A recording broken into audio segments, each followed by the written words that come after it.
So following on to the success of Downton Abbey, we've got Versailles. We're going to find out more about it. It's a period piece, and of course Versailles was built by the king himself, Louis XIV. Well, he had people build it.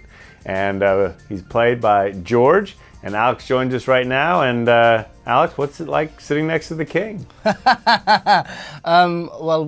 He's not the king, he's George Blagden. I'm sorry, not today, not today. Okay. Put your wig on and your costume and then you get to be the king.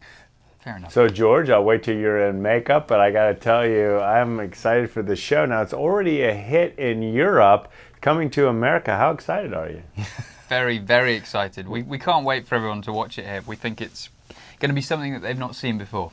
Well, we are certainly excited as well. And Alex, go ahead and tell us about the show.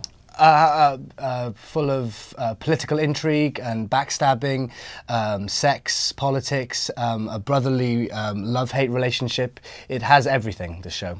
Well, I certainly love the sound of that. And George, very few shows have an international appeal. This one clearly does. So what did they get right?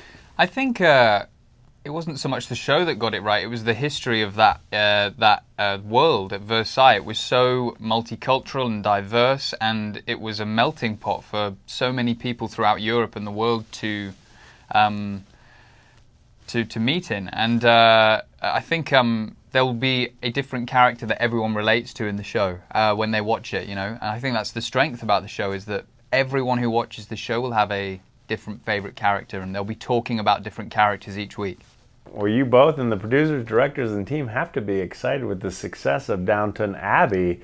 I mean, you're following it just the perfect time. Well, Downton Abbey paved the way for British stars, but also period dramas to be on mainstream audiences and mainstream channels, right? But this show, I'm going to be fair, this show isn't Downton Abbey's replacement. This is its own unique beast, you know, and we're not trying to fill the void. I think we said earlier that that people tuning in hoping to get a replacement fix for Downton Abbey will be pleasantly surprised that this show is taking the term period drama or costume drama and making it pushing into a more, I guess, extreme way, I think, you know? Yeah, it's very modern. It's very modern. It's an incredibly modern story and modern directing, modern storytelling, modern writing, and also, you know, modern acting, I guess, I hope.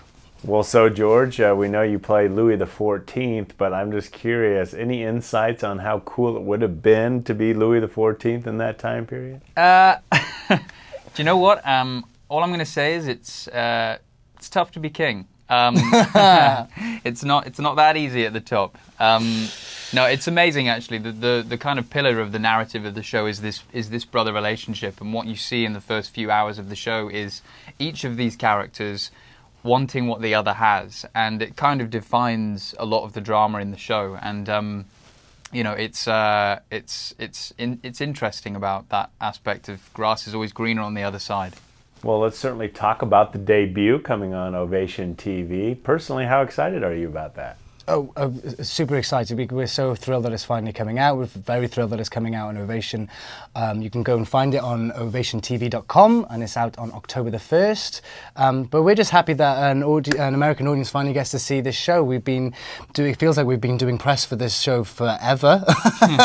But yeah, you know, it did really well when it came out in France originally, and then it's done super well when it's out in the UK. So we're hoping that the audiences in America lap it up as the rest of the world has. Well, that's certainly awesome, and I know you're going to have a big fan base here. We love period pieces in America. And Alex, what is it about your character, before we go, that you love playing so much?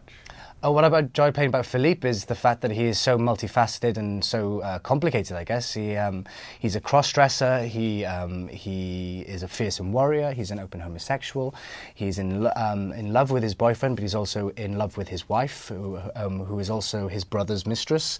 They are the first dysfunctional family in Europe, I think. And yeah, as a 27-year-old actor, or 25-year-old actor at the time, and it was a gift of a part to play. So I think we're both very lucky as being so young in our careers that we get to play Louis XIV and Philippe d'Orléans.